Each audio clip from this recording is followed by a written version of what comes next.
এখন আপনাদেরকে যে টিক্সটা দেখাবো এটা খুবই একটি প্রয়োজনীয় টিক্স, বিশেষ করে অফিসের কাজে প্রয়োজন হয়। একদম সহজভাবে দেখানোর জন্য আমি একটি ইনফরমেশন এখানে কালেক্ট করে রেখেছি। আপনার বস আপনাকে বললো প্রত্যেকটা র নিচে আপনাকে আরেকটি নতুন করে র নিতে হবে, তাহলে বারবার আপনি সিলেক্ট করে এইভাবে একটি করে র নেবেন।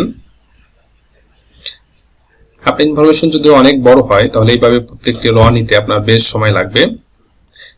দেখুন এখানে আমি 64টি জেলার নাম আছে। আপনি যদি এইভাবে একটি করে র সিলেক্ট করে নিতে চান তাহলে অনেক সময়ের ব্যাপার। এটা খুব ইজিলি কিভাবে নিতে পারবেন সেই প্রসেসটা আপনাদেরকে দেখাবো। আমি একদম ব্যাকপেজ দিয়ে পিছনে চলে যাব। এরপর আপনি যে কাজটি করবেন, এখানে সিরিয়াল দেবেন 1 এবং 2 লেখার পরে আপনি যদি এখানে ক্লিক করেন সবগুলো সিরিয়াল অটোমেটিক হয়ে যাবে। এটাই কপি করবেন, এর নিচে এসে আবার এটা পেস্ট করবেন।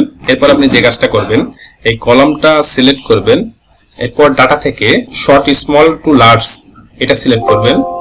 সিলেক্ট করার পর এরকম একটি পেজ আসবে আপনার সামনে। এখান থেকে এক্সপেন্ড দা সিলেকশন এটা সিলেক্ট করে আপনি শর্ট দেবেন। শর্ট দেওয়ার পর দেখতে পাবেন প্রত্যেকটা রর নিচে একটি করে ফাঁকা র তৈরি হবে, একদম নিচ পর্যন্ত দেখতে পাবেন। আর এরকম ইনফরমেশন যত বড়ই হোক না কেন এক ক্লিকেই আপনি এটা করতে পারবেন। এরপর আপনি এই কলামটা ডিলিট করে দেবেন। এরকম ভিডিও পেতে আমার পেজটি ফলো দিয়ে রাখুন এবং আমার চ্যানেলটি সাবস্ক্রাইব করে রাখুন।